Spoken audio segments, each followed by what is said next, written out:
Petrol എഞ്ചിനിൽ diesel ഉപയോഗിച്ചാൽ എന്ത് സംഭവിക്കും? അതുപോലെ തന്നെ ഡീസൽ എഞ്ചിനിൽ പെട്രോൾ ഉപയോഗിച്ചാൽ എന്ത് സംഭവിക്കും? എന്ത് സംഭവിക്കും എന്നുള്ളതിനെപ്പറ്റി നമുക്ക് പ്രത്യേകിച്ച് സംശയമൊന്നുമില്ല. വണ്ടിക്ക് പണി കിട്ടും. അതും ചെറിയ പണിയൊന്നും ആയിരിക്കില്ല. അതെന്താപ്പാ അങ്ങനെ? ഇത് രണ്ടും കത്തുന്ന ഇന്ധനങ്ങളാണ്, രണ്ടും ഇൻറ്റേർണൽ കമ്പസ്റ്റൻ എഞ്ചിനാണ്. എന്നിട്ടോ ഒന്ന് അങ്ങോട്ടോ ഇങ്ങോട്ടോ ഒന്ന് മാറിപ്പോയി എന്ന് വെച്ച് ഇത്രയ്ക്കും ആകാശം ഇടിഞ്ഞു വീഴാൻ എന്താപ്പാ ഇതിൻ്റെ അത്ര വലിയ കാര്യമായിട്ടുള്ളത്? രണ്ടും കത്തുന്നു, രണ്ടും എഞ്ചിനാണ്. ഇത് ന്യായമായൊരു സംശയമല്ലേ? എന്നാൽ നമുക്കിന്ന് ആ വിഷയം തന്നെ ചർച്ച ചെയ്യാം. നമസ്കാരം. സയൻസ് കോർണറിൻ്റെ പുതിയ വീഡിയോയിലേക്ക് എല്ലാവർക്കും സ്വാഗതം. വീഡിയോകളെ തുടർന്നും പിന്തുണയ്ക്കുക. നിങ്ങളുടെ ലൈക്ക്, കമൻറ്റ് എല്ലാം എനിക്കേറെ വിലപ്പെട്ടതാണ്. പ്രിയപ്പെട്ടവരിലേക്ക്, വിജ്ഞാന കുതുകികളിലേക്ക് ഈ വീഡിയോകൾ എത്തിച്ചു കൊടുക്കുക. ബെല്ലൈക്കൺ എനേബിൾ ചെയ്ത് വീഡിയോകൾ കൃത്യസമയം നിങ്ങൾക്ക് കിട്ടുന്നു എന്ന് ഉറപ്പുവരുത്തുക. ചാനൽ സബ്സ്ക്രൈബ് ചെയ്യുക. ഫേസ്ബുക്കിൽ ഫോളോ ചെയ്യുക. കഴിഞ്ഞ ദിവസം പെട്രോൾ, ഡീസൽ എന്നീ ഇന്ധനങ്ങളെക്കുറിച്ചും പെട്രോൾ എഞ്ചിനും ഡീസൽ എഞ്ചിനും തമ്മിലുള്ള പ്രവർത്തനവും അവ തമ്മിലുള്ള വ്യത്യാസവും പവറിലുള്ള വ്യത്യാസവും ഇതിനെപ്പറ്റിയൊക്കെ വിശദമായ ഒരു വീഡിയോ ചെയ്തു. എന്നാൽ ആ വീഡിയോയിൽ പറയാത്ത ചില കാര്യങ്ങളുണ്ട്. പറയാതിരുന്നത് എന്തുകൊണ്ടാണെന്ന് വെച്ച് കഴിഞ്ഞാൽ എൻ്റെ വീഡിയോകൾ ഏകദേശം ഒരു 15-20 മിനിറ്റാണ് ആവറേജ് ദൈർഘ്യമുള്ളത്. അതിൻ്റെ അകത്ത് അടിസ്ഥാനപരമായ ടെക്നോളജിയുടെയും സയൻസിൻ്റെയും ഏറ്റവും അടിസ്ഥാനപരമായിട്ടുള്ള കാര്യങ്ങൾ വളരെ സാധാരണക്കാർക്ക് പോലും മനസ്സിലാകുന്ന, ഒരു സ്കൂൾ കുട്ടിക്ക് പോലും മനസ്സിലാകുന്ന രീതിയിൽ പറയണം എന്നാണ് എൻ്റെ ആഗ്രഹം. അങ്ങനെ ശ്രദ്ധിക്കാറുമുണ്ട്. അതുകൊണ്ട് കൂടുതൽ കോംപ്ലിക്കേഷൻസ് ഒരു വീഡിയോയിൽ ഞാൻ ഉൾപ്പെടുത്താറില്ല. അതുകൊണ്ടാണ് പെട്രോൾ എഞ്ചിനെ പറ്റിയും ഡീസൽ എഞ്ചിനെ പറ്റിയുള്ള കഴിഞ്ഞ വീഡിയോയിൽ ഈ ഡീറ്റെയിൽസ് ഉൾപ്പെടുത്താതിരുന്നത്. അപ്പോൾ അതൊരുപാട് നീണ്ടുപോകും. എല്ലാം കൂടെ കേൾക്കുമ്പോൾ ഒരുപക്ഷെ കൺഫ്യൂഷനും ഉണ്ടാകും. അതുകൊണ്ട് അങ്ങനെയുള്ള കുറേ ഡീറ്റെയിൽസ് ഈ വീഡിയോയിൽ പറയാനാണ് ശ്രമിക്കുന്നത്. ആ വീഡിയോയുടെ ലിങ്ക് ഞാനിവിടെ കൊടുക്കുന്നുണ്ട്. അപ്പോൾ ഈ ചോദ്യമാണ് പ്രധാനം. ഒരു പെട്രോൾ എഞ്ചിനിൽ ഡീസൽ ഉപയോഗിച്ചാൽ എന്ത് സംഭവിക്കും? നോക്കൂ, എങ്ങനെയാണ് പെട്രോൾ എഞ്ചിൻ പ്രവർത്തിക്കുന്നത് എന്ന് നാം കഴിഞ്ഞ വീഡിയോയിൽ പറഞ്ഞു. എങ്കിലും ഒന്ന് ചുരുക്കി പറയാം. പെട്രോൾ എളുപ്പം വാതകമാക്കി മാറ്റാൻ കഴിയുന്ന, അഥവാ അറ്റോമൈസ് ചെയ്യാൻ കഴിയുന്ന ഒരു ഇന്ധനമാണ്. നമുക്കറിയാം, പെട്രോൾ എങ്ങാനും കയ്യിൽ പറ്റിക്കഴിഞ്ഞാൽ പെട്ടെന്ന് അത് പരക്കും. അത് പെട്ടെന്ന് തന്നെ വേപ്പറൈസ് ചെയ്ത് പോവുകയും ചെയ്യും. അങ്ങനെ ആ ഒരു പ്രോപ്പർട്ടി അതിനുള്ളത് കൊണ്ട് ഈ പെട്രോളിനെ വാതകമാക്കി അതിനെ എയറുമായിട്ട് മിക്സ് ചെയ്ത് എഞ്ചിൻ സിലിണ്ടറിലേക്ക് കൊടുത്ത്, അപ്പോൾ ആ പിസ്റ്റൺ മുകളിലേക്ക് വരുമ്പോൾ അവിടെ ഉണ്ടാകുന്ന ഒരു കംപ്രഷൻ കാരണം കൂടുതൽ ചൂട്, 200-250 ഡിഗ്രിയോളം ചൂടുണ്ടാവുകയും അങ്ങനെയുള്ള അവസ്ഥയിലേക്ക് സ്പാർക്ക് പ്ലഗ് ഉപയോഗിച്ച് ഒരു ജ്വലനമുണ്ടാക്കി ഉയർന്ന ഊർജമുണ്ടാക്കി ആ പിസ്റ്റണിനെ താഴേക്ക് തള്ളുകയുമാണ് പെട്രോൾ എഞ്ചിനിൽ ചെയ്യുന്നത്. ഇതാണ് പെട്രോൾ എഞ്ചിൻ്റെ അടിസ്ഥാനപരമായ സ്വഭാവം എന്ന് പറയുന്നത്. ഇനി ഇതിൽ പെട്രോളിന് പകരം ഡീസൽ ഉപയോഗിച്ചു എന്ന് കരുതുക. ഡീസൽ എന്ന് പറയുന്നത് പെട്രോളിനെ പോലെ വളരെ പെട്ടെന്ന് ആറ്റോമൈസ് ചെയ്യാൻ പറ്റുന്ന ഒരു ഇന്ധനമല്ല. അത് കൂടുതൽ വിസ്കസ് ആണ്. വിസ്കസ് എന്ന് പറഞ്ഞാൽ എണ്ണമയം കൂടുതലുള്ളതാണ്. ഡീസൽ കയ്യിലെടുത്ത് നമ്മളിങ്ങനെ തിരുമിയാൽ അതിൽ നമുക്ക് ആ എണ്ണയുടെ അംശം കൂടുതൽ അതിന് ഫീൽ ചെയ്യും. പെട്രോളിനെ പോലെ പെട്ടെന്ന് വേപ്പറാകാൻ കഴിയുന്ന ഒരു ഇന്ധനമല്ല ഡീസൽ എന്ന് പറയുന്നത്. അതുപോലെ അതിൻ്റെ ഡെൻസിറ്റി, സാന്ദ്രത വളരെ കൂടുതലായിരിക്കും. ഒരു ശകലം പെട്രോളും കുറച്ച് ഡീസലും ഒരു ചെറിയ 2 ഡിഷിൻ്റെ അകത്ത് എടുത്തു വെച്ചാൽ ആ പെട്രോൾ പെട്ടെന്ന് വേപ്പറൈസ് ചെയ്തു പോകും. ഡീസലിനൊന്നും സംഭവിക്കുകയുമില്ല. ഇത് 2 പ്രോപ്പർട്ടിയാണ്. ഡീസലിൻ്റെ ഈ പ്രോപ്പർട്ടി കാരണം ഡീസൽ വാതകമാവുകയില്ല. പെട്രോൾ എഞ്ചിനിൽ എന്താണ് സംഭവിക്കുക? ആ ഇന്ധനത്തെ വാതകമാക്കി, ബാഷ്പീകരിച്ച് വാതകമാക്കി, ഇന്ധന ബാഷ്പവും എയറും ചേർന്ന ആ ഒരു മിക്സ്ചറാണ് എഞ്ചിനിലേക്ക് ഇഗ്നിഷന് വേണ്ടിയിട്ട് കൊടുക്കുന്നത്. എന്നാൽ ഡീസലിനെ വാതകമാക്കാൻ ശ്രമിച്ചാൽ ഡീസൽ വാതകമാവില്ല. അപ്പോൾ എന്താണ് സംഭവിക്കുക? ആ ഡീസൽ നേരിട്ട് ഈ എഞ്ചിനിലേക്ക് പോകും. എഞ്ചിൻ സിലിണ്ടറിനുള്ളിലേക്ക് പോകും. പിസ്റ്റൺ മുകളിലേക്ക് വരുമ്പോൾ അവിടെ കംപ്രഷൻ ഉണ്ടാകും. പക്ഷേ ആ കംപ്രഷൻ ഡീസലിന് ജ്വലിക്കാൻ ആവശ്യമായ ഒരു ചൂടവിടെ ഉണ്ടാക്കുകയില്ല. അപ്പോൾ എന്താ പറ്റുക? സ്പാർക്ക് പ്ലഗ് ജ്വലിക്കുമ്പോൾ അതെന്തെങ്കിലുമൊക്കെ പടപടാന്ന് പൊട്ടിത്തെറിയൊക്കെ ഉണ്ടാകും. അതിൽ നിന്ന് ഭയങ്കരമായിട്ട് പുക വരും. അങ്ങനെ കുറച്ച് കഴിയുമ്പോഴത്തേക്ക് ഈ എഞ്ചിനങ്ങ് നിന്നു പോകും. പെട്ടെന്ന് ബാഷ്പീകരിക്കുന്ന, പെട്ടെന്ന് അറ്റോമൈസ് ചെയ്യാൻ കഴിയുന്ന, പെട്രോൾ കൈകാര്യം ചെയ്യാവുന്ന രീതിയിൽ ഡിസൈൻ ചെയ്തിരിക്കുന്ന എഞ്ചിൻ ഭാഗങ്ങളെല്ലാം പ്രശ്നമായി ആ എഞ്ചിന് പണി കിട്ടും. അതാണ് പെട്രോൾ എഞ്ചിനിൽ ഡീസൽ ഉപയോഗിച്ചാലുള്ള പ്രശ്നം. അതേപോലെ തന്നെ ഇനി ഡീസൽ എഞ്ചിനിൽ പെട്രോൾ ഉപയോഗിച്ചു എന്ന് കരുതുക. ഡീസൽ എഞ്ചിൻ്റെ പ്രത്യേകത നമ്മൾ പറഞ്ഞു. നേരത്തെ കഴിഞ്ഞ വീഡിയോയിൽ പറഞ്ഞു. എന്താണ്? ഡീസൽ എഞ്ചിനിൽ ഉപയോഗിക്കുന്നത് സ്പാർക്ക് പ്ലഗ് ഇഗ്നിഷനല്ല, പകരം കംപ്രഷൻ ഇഗ്നിഷനാണ്. സ്പാർക്ക് പ്ലഗ് കൊണ്ടാണ് പെട്രോളിൽ ഇഗ്നിഷൻ ഉണ്ടാകുന്നത്, എന്നാൽ കംപ്രഷൻ കൊണ്ടാണ് ഡീസൽ എഞ്ചിനിൽ ഇഗ്നിഷൻ ഉണ്ടാകുന്നത്. എന്ന് വെച്ച് കഴിഞ്ഞാൽ ആ സിലിണ്ടറിലൂടെ പിസ്റ്റൺ മുകളിലേക്ക് അങ്ങോട്ട് തള്ളി മാക്സിമം എത്തി ആ ഇൻടേക്ക് എയറിനെ ഒരു 20% ചുരുക്കും. ഞെക്കി ചുരുക്കും. അങ്ങനെ വലിയ പ്രഷർ അവിടെ ഉണ്ടാകുമ്പോൾ അവിടെ സ്വാഭാവികമായിട്ട് ടെമ്പറേച്ചർ വളരെ കൂടുതലായിരിക്കും. ഏതാണ്ട് 400-450 ഡിഗ്രിയോളം ടെമ്പറേച്ചർ അവിടെ വരും. ഇത്രയും വലിയ പ്രഷർ ഉണ്ടാക്കുന്ന ആ എഞ്ചിനിലെ പിസ്റ്റൺ, അതിൻ്റെ പിസ്റ്റൺ റോഡ്, അതിൻ്റെ ക്രാങ്ക് ഷാഫ്റ്റ്, മുഴുവൻ സംവിധാനങ്ങളും വളരെ ഹെവി ആയിരിക്കും. അങ്ങനെയുള്ളിടത്ത് ഈ പെട്രോൾ ചെന്ന് ഒന്ന് ഇഗ്നേറ്റ് ചെയ്താൽ ഇതിനെ ചലിപ്പിക്കാൻ ആവശ്യമായ എനർജി അതിനുണ്ടാവില്ല. കാരണം പെട്രോളിൻ്റെ എനർജി കണ്ടൻറ്റ് എന്ന് പറയുന്നത് ഡീസലിനേക്കാൾ കുറവാണ്. അതുകൊണ്ട് തന്നെ ഈ ഹെവി ആയിട്ടുള്ള ഈ സംവിധാനം അനങ്ങുക പോലുമില്ല. അകത്തുനിന്ന് പൊട്ടലും ചീറ്റലും ഒക്കെ ഉണ്ടാകും എന്നുള്ളതല്ലാതെ. ഇനി മറ്റൊരു കാര്യം, ഡീസലിൽ ഓയിൽ കണ്ടൻറ്റ് കൂടുതലാണ് എന്ന് പറഞ്ഞല്ലോ, ഓയിലിയാണ്. എന്നാൽ പെട്രോൾ ഓയിൽ കണ്ടൻറ്റ് വളരെ വളരെ വളരെ കുറഞ്ഞ ഒരു ഇന്ധനമാണ്.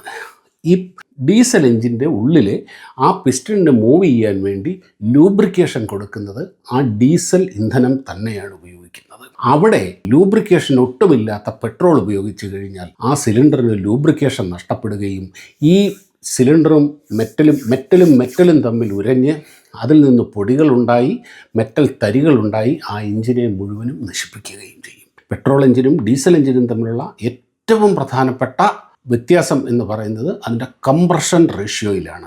പെട്രോൾ എഞ്ചിനിൽ ആ ഇന്ധന മിശ്രിതത്തെ കംപ്രസ് ചെയ്യുന്നത് 9-8-9 ലെവലിലേക്കാണെങ്കിൽ 9-1 8-1 അത് കംപ്രസ് ചെയ്ത് ചുരുക്കുന്നതെങ്കിൽ ഡീസലിൽ അത് ചെയ്യുന്നത് 20-1 ചുരുക്കുന്നത്. ഇത്ര വലിയ വ്യത്യാസം, ഇരട്ടിയിലധികമുള്ള കംപ്രഷൻ റേഷ്യോയിലുള്ള വ്യത്യാസവും ഇവിടെ ഒരു പ്രധാന ഘടകമാണ്. പെട്രോൾ എഞ്ചിനിൽ 9-1 ചുരുക്കുമ്പോൾ അതിനനുസരിച്ചുള്ള പ്രഷർ, അതിനനുസരിച്ചുള്ള സംവിധാനങ്ങൾ, അതിനനുസരിച്ചുള്ള ബലം, ആ ക്രാങ്ക് അതൊക്കെ മതി അതിന്. എന്നാൽ 20-1 ചുരുക്കണമെങ്കിൽ അതത്ര വലിയ ഹെവി ആയിട്ടുള്ള സംവിധാനങ്ങൾ അതിൻ്റെ അകത്ത് ഉണ്ടാവുകയും വേണം. അതായത് ഇത് രണ്ടും ഇൻറ്റേർണൽ കമ്പസ്റ്റൻ എഞ്ചിനുകൾ ആണെങ്കിലും എൻറ്റയർലി ഡിഫറൻ്റ് ആണ്. അതുകൊണ്ട് തന്നെ പെട്രോൾ എഞ്ചിനിൽ ഡീസലും ഡീസൽ എഞ്ചിനിൽ പെട്രോളും ഉപയോഗിച്ച് കഴിഞ്ഞാൽ എഞ്ചിൻ്റെ കാര്യം തീരുമാനമാകും. അബദ്ധം പറ്റിയെങ്ങാനും പെട്രോളോ ഡീസലോ മാറി നിറച്ചാൽ, അങ്ങനെ ചെയ്തു എന്ന് ബോധ്യം വന്നാൽ പിന്നീട് എഞ്ചിൻ ഓൺ ചെയ്യാതിരിക്കുക, എത്രയും പെട്ടെന്ന് സർവീസ് സെൻറ്ററിൽ വിവരം അറിയിക്കുക. അവർ വണ്ടി കെട്ടിവലിച്ചു കൊണ്ടുപോയി ഈ എഞ്ചിൻ എത്രത്തോളം അതിൻ്റെ അകത്ത് കലർന്നിട്ടുണ്ട് എന്നുള്ളത് നോക്കി അതഴിച്ച് മുഴുവൻ ക്ലീൻ ചെയ്തതിന് ശേഷം മാത്രമേ വീണ്ടും വാഹനം ഉപയോഗിക്കാൻ പാടുള്ളൂ. ഇല്ലെങ്കിൽ എഞ്ചിൻ എന്നേക്കുമായി പണി തരും. മറ്റൊരു സംശയം ആൾക്കാർ ചോദിച്ചിരുന്നു, 2 സ്ട്രോക്ക് 4 സ്ട്രോക്ക് എന്നൊക്കെ കേൾക്കുന്നല്ലോ, ഇതെന്താണ് സംഭവം? ആ വാക്കിൽ തന്നെ ഇല്ലേ 2 സ്ട്രോക്ക് 2 ഇടി, 4 സ്ട്രോക്ക് 4 ഇടി, അത്ര തന്നെ. സ്ട്രോക്ക് എന്ന് പറഞ്ഞാൽ ആ മൂവ്മെൻ്റാണത്. എങ്ങനെയാണ് ഒരു എഞ്ചിൻ വർക്ക് ചെയ്യുന്നത്? അതിൽ നിന്ന് പിസ്റ്റൺ താഴേക്ക് ചലിക്കുമ്പോൾ അതിനുള്ളിലേക്ക് ഇന്ധന ബാഷ്പം കയറും. മുകളിലേക്ക് വരുമ്പോൾ ആ കംപ്രഷൻ എത്തുമ്പോൾ അത് സ്പാർക്ക് പ്ലഗ് ഇനിഷ്യേറ്റ് ചെയ്യുകയും ഇത് നേരെ താഴേക്ക് വരികയും ചെയ്യും. ഒരു 2 സ്ട്രോക്ക് എഞ്ചിനിൽ ഈ പിസ്റ്റൺ താഴേക്ക് വരുന്നതിനോടൊപ്പം താഴെയുള്ളൊരു വാൽവിൽ കൂടെ ഇതിൻ്റെ അകത്തെ ആ ബാഷ്പവും വേസ്റ്റും മുഴുവനും പുറത്തേക്ക് പോകും. വീണ്ടും പിസ്റ്റൺ മുകളിലേക്ക് പോകുമ്പോൾ ആ വാൽവ് അടയുകയും വീണ്ടും കംപ്രഷൻ തുടങ്ങുകയും വീണ്ടും അതിലേക്ക് ഇന്ധന ബാഷ്പം വരികയും ചെയ്യും. ഒരു സ്പാർക്ക് കഴിഞ്ഞ് പിസ്റ്റൺ അതിശക്തമായിട്ട് താഴേക്ക് പോകുമ്പോൾ ഒരു സൈഡിൽ കൂടെയുള്ള വാൽവിൽ കൂടി ആ വേസ്റ്റ് മുഴുവനും ഒഴിഞ്ഞു പോവുകയും വീണ്ടും അതിലേക്ക് ഇന്ധന ബാഷ്പം നിറയുകയും ചെയ്യും. ആ പിസ്റ്റൺ മുകളിലേക്ക് വരുമ്പോൾ ആ ഇന്ധന ബാഷ്പം അടങ്ങിയ വായു വീണ്ടും കംപ്രസ്ഡായി ഇതേ പ്രവൃത്തി ആരംഭിക്കും. അതായത് പിസ്റ്റണിൻ്റെ മുകളിലേക്കും താഴേക്കുമുള്ള ഈ 2 മൂവ്മെൻറ്റിൽ ഈ ക്രാങ്ക് ഷാഫ്റ്റ് ഒരു പ്രാവശ്യം തിരിയും. 2 സ്ട്രോക്ക് കൊണ്ട് ഇത് ഒരു പ്രാവശ്യം തിരിയും. ഇതാണ് 2 സ്ട്രോക്ക് എന്ന് പറയുന്നത്.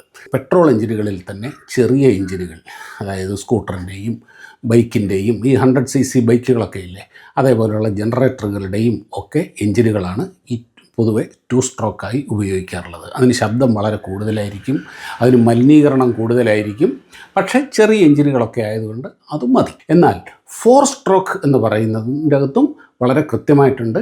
ഇൻടേക്കും എക്സോസ്റ്റും ഇത് 4 സ്ട്രോക്കുകളിലായിട്ടാണ് നടക്കുക. ഒരു പ്രാവശ്യം അത് ഇഗ്നേറ്റ് ചെയ്തു, നേരെ താഴേക്ക് പോയി, ആ പിസ്റ്റൺ മുകളിലേക്ക് ഒന്നുകൂടി വരുമ്പോൾ ഇതിൻ്റെ ഉള്ളിലെ വേസ്റ്റ് കത്തിക്കഴിഞ്ഞ ഇന്ധനം ബാക്കി പുറത്തേക്ക് പോകും. വീണ്ടും താഴേക്ക് അത് വരുമ്പോൾ ഇന്ധന ബാഷ്പവും അതിൻ്റെ ഉള്ളിലേക്ക് കയറും. വീണ്ടും മുകളിലേക്ക് വരുമ്പോൾ അത് കംപ്രസ്ഡായി വീണ്ടും ചെയ്യും. അതായത് ഈ പിസ്റ്റൺ 4 പ്രാവശ്യം മൂവ് ചെയ്യുമ്പോഴാണ് ഒരു സൈക്കിൾ അവിടെ പൂർത്തിയാവുക. അതാണ് 4 സ്ട്രോക്ക് എഞ്ചിൻ. ആ 4 സ്ട്രോക്ക് എഞ്ചിനുകൾക്ക് എഫിഷ്യൻസി കൂടുതലായിരിക്കും, അതിൻ്റെ പെർഫോമൻസ് കൂടുതലായിരിക്കും, ഒക്കെ ഉണ്ടാകും. വലിയ എഞ്ചിനുകളെല്ലാം 4 സ്ട്രോക്ക് എഞ്ചിനുകളാണ്, ചെറിയ എഞ്ചിനുകളെല്ലാം പൊതുവെ 2 സ്ട്രോക്കുമാണ്. ഇന്ത്യയിൽ ഇപ്പോൾ 2 സ്ട്രോക്ക് എഞ്ചിനുകൾ ഉപയോഗിക്കുന്ന ബൈക്കുകൾ കുറവാണ്. കാരണം അത് കൂടുതൽ, അതിന് കാർബൺ എമിഷൻ കൂടുതലാണ്. അതുപോലെ അതിൻ്റെ ലൂബ്രിക്കേഷൻ സ്ഥിരമായി ലൂബ്രിക്കേറ്റ് ചെയ്തുകൊണ്ടിരിക്കേണ്ടി വരും. പണ്ടൊക്കെ ഓർമ്മയുണ്ടാവും, സ്കൂട്ടറിലൊക്കെ, ചേതക്ക് സ്കൂട്ടറിലൊക്കെ പെട്രോളിനോടൊപ്പം തന്നെ ഓയിലും കൂടെ അതിൻ്റെ അകത്ത് ഒഴിക്കേണ്ടി വരും. ഇങ്ങനെയുള്ള ഒരുപാട് ഇഷ്യൂസ്, ഒരുപാട് പ്രശ്നങ്ങൾ 2 സ്ട്രോക്ക് എഞ്ചിനുണ്ട്. പക്ഷേ ആ എഞ്ചിൻ വളരെ ലളിതമാണ്, മറ്റേത് കുറച്ചുകൂടെ കോംപ്ലിക്കേറ്റഡ് ആണ്. ഇനി മറ്റൊരു പരിചിതമായൊരു പദമുണ്ട്, ടർബോ ചാർജ്ഡ് എഞ്ചിൻ. എന്താണ് ഈ ടർബോ? ഈ ടർബോ എന്ന് പറഞ്ഞാൽ എന്തോ അഡീഷണൽ പവർ അതിന് കിട്ടുന്നു എന്നുള്ളതല്ലാതെ എന്താണ് ഈ ടർബോ സിസ്റ്റം എന്നുള്ളതിനെ പറ്റി വലിയ പിടിയില്ല ആർക്കും. ഡീസൽ എഞ്ചിനുകളിലാണ് ടർബോ ചാർജർ ഉപയോഗിക്കുന്നത്. ഡീസൽ എഞ്ചിൻ വലിയ പ്രഷറിൽ പ്രവർത്തിക്കുന്ന എഞ്ചിനാണെന്നറിയാമല്ലോ, നമ്മൾ പറഞ്ഞല്ലോ. അപ്പോൾ അതിൻ്റെ എക്സോസ്റ്റ്, പുറത്തേക്ക് വിടുന്ന ആ എക്സോസ്റ്റിനും വലിയ പ്രഷറുണ്ടാകും. ആ പ്രഷറിന്, വെറുതെ പോകുന്ന ആ പ്രഷർ, എന്തിനാണ് ആ പ്രഷർ വെറുതെ കളയുന്നത്? ആ പ്രഷർ ഏതെങ്കിലും തരത്തിൽ നമുക്കൊന്ന് ഉപയോഗിക്കാൻ സാധിച്ചാൽ നല്ലതല്ലേ? അതിനുള്ള സംവിധാനമാണ് ഈ ടർബോ എന്ന് പറയുന്നത്. ടർബോ എന്ന് പറഞ്ഞാൽ ടർബൈൻ എന്നുള്ളതിൻ്റെ ഒരു ചുരുക്ക രൂപമായിട്ട് കണക്കാം. എന്താണ് ടർബൈൻ? ഒരു ജനറേറ്ററിൽ അതിലേക്ക് ആ ജനറേറ്റർ കറങ്ങാൻ ആവശ്യമായ എനർജി സപ്ലൈ ചെയ്യുന്ന ആ ഒരു സംവിധാനമാണ് ടർബൈൻ. ആ ടർബൈനിലേക്കാണ് ഇപ്പോൾ ഒരു ഹൈഡൽ പ്രോജക്റ്റിൽ, ജലവൈദ്യുത പദ്ധതിയിലാണെങ്കിൽ ഈ ടർബൈനിലേക്കാണ് വെള്ളം വന്ന് വീഴുന്നതും ആ ടർബൈനാണ് കറങ്ങുന്നത്. ആ കറങ്ങുന്ന ടർബൈനെ കണക്ട് ചെയ്തിട്ടാണ് ജനറേറ്ററിൻ്റെ ഷാഫ്റ്റ് പിടിപ്പിച്ചിരിക്കുന്നത്. ആ ടർബൈൻ കറങ്ങുന്നത് കൊണ്ടാണ് ജനറേറ്റർ കറങ്ങുന്നത്. അങ്ങനെ ഈ ടർബൈൻ എന്ന് പറഞ്ഞു കഴിഞ്ഞാൽ ഒരിടത്ത് നിന്ന് എനർജി സ്വീകരിച്ച് മറ്റൊരിടത്തേക്ക് ട്രാൻസ്ഫർ ചെയ്യുന്ന ഒരു സംവിധാനമാണ് ടർബൈൻ എന്ന് പറയുന്നത്. ഗ്യാസ് ടർബൈനുണ്ട്, സ്റ്റീം ടർബൈനുണ്ട്. എവിടെയാണെങ്കിലും ടർബൈൻ ഒരു അത്യാവശ്യ ഘടകമാണ്. ഇപ്പം ഇതുമായിട്ട് എത്രത്തോളം യോജിക്കുമോ എന്ന് എനിക്കറിയില്ല, എങ്കിലും പറയുകയാണ്. ഇപ്പം എന്തിനാണ് ഗിയർ സിസ്റ്റം വണ്ടിക്കകത്തുള്ളത്? എഞ്ചിനിൽ നിന്നുള്ള പവർ വീലുകളിലേക്ക് ട്രാൻസ്ഫർ ചെയ്യുന്ന ഒരു സംവിധാനമാണ് ഗിയർ. അതായത് അതിൻ്റെ സ്പീഡ് കൂട്ടാനും കുറയ്ക്കാനും എത്ര പവർ കൊടുക്കണം എന്നൊക്കെ തീരുമാനിക്കുന്ന ഒരു സംവിധാനം. അതുപോലെ ഒരു സംവിധാനമാണ് ഈ ടർബൈൻ എന്ന് പറയുന്നത്. അപ്പോൾ ഇതിൻ്റെ അകത്ത് ഒരു ചെറിയ ടർബൈൻ തന്നെയാണ് വെച്ചിരിക്കുന്നത്.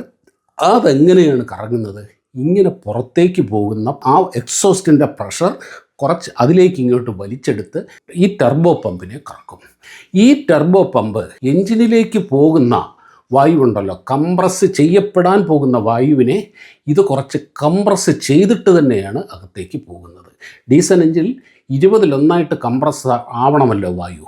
ആ കുറേ കംപ്രഷൻ ഈ ടർബൈൻ, ഈ ടർബോ പമ്പ് ചെയ്യും. അപ്പോൾ ഈ എഞ്ചിൻ്റെ ജോലി വളരെ കുറവായിരിക്കും. അതായത് വർക്ക് അവിടെ ഡിവൈഡ് ചെയ്തു പോവുകയാണ്. അതുകൊണ്ട് തന്നെ എഞ്ചിൻ്റെ എഫിഷ്യൻസി കൂടുതലായിരിക്കും. അതിൻ്റെ ഫ്യൂവൽ കൺസംഷൻ, ഇന്ധനക്ഷമത കൂടുതലായിരിക്കും. അതേപോലെ ഒരുമിച്ചുണ്ടാകുന്ന ഈ പ്രഷർ കാരണം ഉണ്ടാകുന്ന വലിയ കുലുക്കവും വിറയലുമൊക്കെ ഡിസ്ട്രിബ്യൂട്ട് ചെയ്തു പോകും. അതും വളരെ കുറവായിരിക്കും. അതുകൊണ്ടാണ് ഡീസൽ കാറുകൾ നാം ഉപയോഗിക്കാറുണ്ട്. നമ്മുടെ സ്വിഫ്റ്റ് ഉണ്ട്, അതേപോലെ ഡിസയറുണ്ട്, അങ്ങനെ ധാരാളം ഡീസൽ കാറുകളുണ്ട്. ഒരു വിറയലുമില്ല, നമ്മൾ അറിയുക പോലുമില്ല ആ വണ്ടി നമ്മൾ ഉപയോഗിക്കുമ്പോൾ. ഇത് ഡീസൽ ആണോ എന്ന് പോലും നമുക്ക് സംശയം തോന്നും.